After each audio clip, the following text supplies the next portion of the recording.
শুরুতেই তোমাকে একটা কথা বলি, সফলতার কোনো শর্টকাট হয় না, সফলতার কোনো স্টেপ জাম্প হয় না। না, এই পৃথিবীতে কোনো সফলতাই একদিনে আসে না, কোনো সফলতাই এক সপ্তাহে আসে না, কোনো সফলতাই এক মাসে আসে না।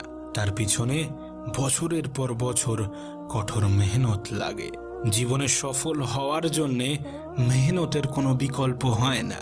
আর এই পৃথিবীতে যদি কোনো সফলতা মেহনত ছাড়াই এসে থাকে, যদি কোনো সফলতা খুবই দ্রুত এসে থাকে, তাহলে মনে রেখো সে সফলতা দীর্ঘস্থায়ী হওয়ার নয়।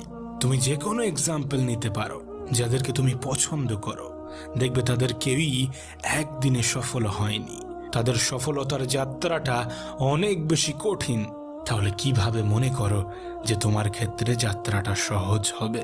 মনে রেখো, তোমার সফলতার যাত্রা যত বেশি কঠিন হবে, তোমার সফলতা তত দীর্ঘস্থায়ী হবে। হ্যাঁ, তত দীর্ঘস্থায়ী হবে। তুমি কতটা বিশ্বাস করো জানি না, কিন্তু সফলতা পাওয়া যতটা কঠিন, সফলতা ধরে রাখা ঠিক ততটাই কঠিন। কিন্তু যাদের সফলতা দেরিতে আসে, যাদের সফলতা সময় নিয়ে আসে, যাদের সফলতা পেতে অনেক বেশি সময় লাগে, তাদের সফলতা ততটাই দীর্ঘস্থায়ী হয়ে থাকে। হ্যাঁ, ততটাই দীর্ঘস্থায়ী হয়ে থাকে। তাই কখনো হতাশ হও না, কখনো নিরাশ হও না, কখনো হাল ছেড়ো না।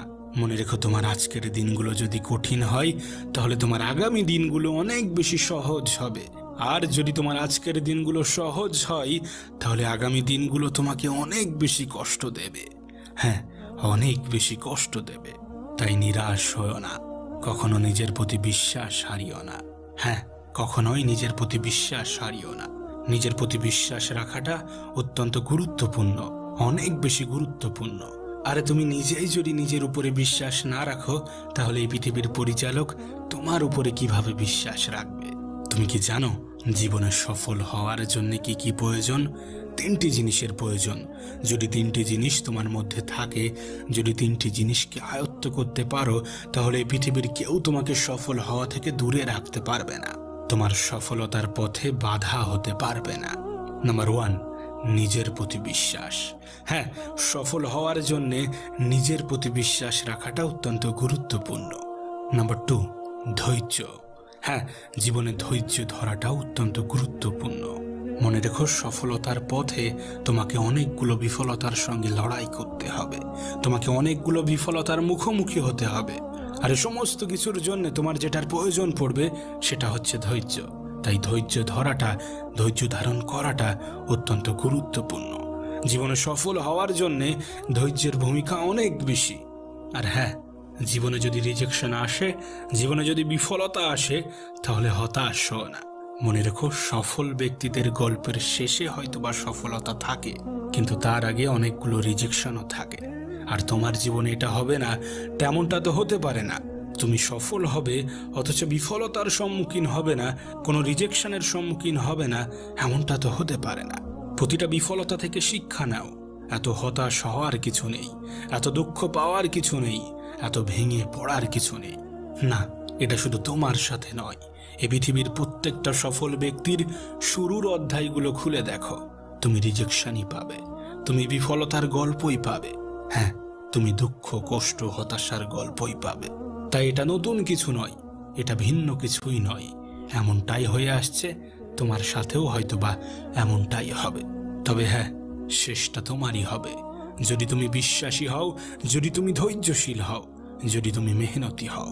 হ্যাঁ, সফলতার জন্য আর যে জিনিসটার প্রয়োজন সেটা হচ্ছে মেহনত। মেহনতের কোনো বিকল্প হয় না, আর মেহনতের কোনো বিকল্প হবেও না। মনে রেখো, সফল হতে গেলে তোমার যুদ্ধটা তোমার সঙ্গে, তোমার যুদ্ধটা সময়ের সঙ্গে। মেহনত তো তোমাকে করতেই হবে, তার কারণ সফলতা পেতে গেলে মেহনতের কোনো বিকল্প হয়নি, আর হবেও না। না, কখনোই হবে না। আমি একটা কথা প্রায়ই বলে থাকি, আজকের দিনটা হয়তোবা কঠিন, কালকের দিনটা হয়তোবা আরো বেশি কঠিন হবে, কিন্তু সেদিন দূরে নয় যে দিনটা তোমার হবে, সেদিন দূরে নয় যে দিনটা সুখের হবে, যে দিনটা সহজ হবে। মেহনত করো যদি জীবনে সফলতা পেতে চাও, যদি জীবনে বড় কিছু করতে চাও, যদি জীবনে বড় কোনো স্থানে নিজেকে দেখতে চাও, যদি জীবনে সফল ব্যক্তিদের তালিকাতে নিজের নামটা অন্তর্ভুক্ত করতে চাও, তাহলে মেহনত করো। মনে রেখো, মেহনতের কোনো বিকল্প হয় না। মেহনত করো। নিজের জীবনের সময়গুলোকে এইভাবে হেলাই হারিও না। নিজের জীবনের সময়গুলোকে এইভাবে অপচয় করো না। নিজের জীবনের গুরুত্বপূর্ণ সময়গুলোকে এইভাবে অন্যের পিছনে ব্যয় করো না। মনে রেখো, এই সময় তোমাকে টাকা এনে দেবে, এই সময়ই তোমাকে সম্মান এনে দেবে, এই সময়ই তোমাকে সুখ এনে দেবে, এই সময়ই তোমার নামকে এই পৃথিবীর মানুষের কাছে পৌঁছে দেবে। আসলে সময় এটা এমন একটা জিনিস, তুমি আমি এর সাথে যেমনভাবে ব্যবহার করব, এও আমাদের সাথে ঠিক তেমনটাই ব্যবহার করবে। যদি আমরা সময়ের সঠিক জায়গায় ব্যবহার করি, তাহলে সময়ও আমাদেরকে সঠিক উপহার দেবে। আর যদি সময়ের অপব্যবহার করি, যদি সময়ের গুরুত্ব না দিই, সময়টাকে এইভাবে অপচয় করি, তাহলে সময় একদিন আমাদেরকে বুঝিয়ে দেবে যে সে কতটা গুরুত্বপূর্ণ ছিল। না, এমনটা হতেই পারে যে সময়ের সঠিক ব্যবহার করতে গিয়ে তোমার বন্ধুর সংখ্যা কমে যাবে এবং শত্রুর সংখ্যা বৃদ্ধি পাবে। এমনটা হতেই পারে যে কিছু মানুষ তোমাকে এসে জিজ্ঞাসা করবে, কিরে অনেক দিন তো করছিস, কিছুই তো হলো না, কিরে অনেক কিছুই তো করলি, কিছুই তো পারলি না। এমনটা হতেই পারে। কিছু মানুষ হয়তোবা হিংসা করবে, কিছু মানুষ হয়তোবা সমালোচনা করবে, এমন কিছু মানুষ থাকবে যারা বলবে যে তারা কিচ্ছু হবে না।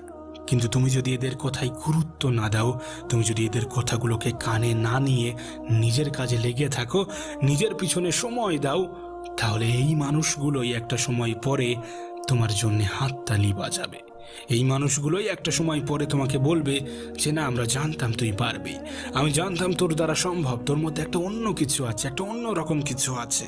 সুতরাং লোকে কি বললো, লোকে কি ভাবলো, তাতে কোনো যায় আসে না। এই পৃথিবীর বেশিরভাগ মানুষই স্রোতের পিছনে ছোটে। হ্যাঁ, স্রোতের পিছনে ছোটে। এই পৃথিবীতে কোনো সফলতাই একদিনে আসে না, কোনো সফলতাই এক সপ্তাহে আসে না, কোনো সফলতাই এক মাসে আসে না। তার পিছনে বছরের পর বছর কঠোর মেহনত লাগে।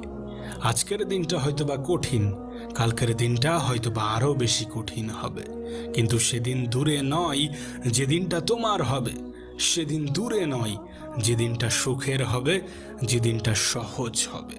শেষে তোমাকে একটা কথাই বলবো, যদি আগামী দিনগুলোকে সুন্দর করতে চাও, যদি আগামী দিনগুলোকে নিজের করতে চাও, তাহলে আজকের দিনগুলোতে নিজেকে ব্যস্ত রাখতে হবে। না, অন্য কারোর জন্য নয়, নিজের স্বপ্নগুলোকে বাস্তবায়নের জন্য। হ্যাঁ, এই পৃথিবীর কিছু মানুষকে ভুল প্রমাণ করার জন্য।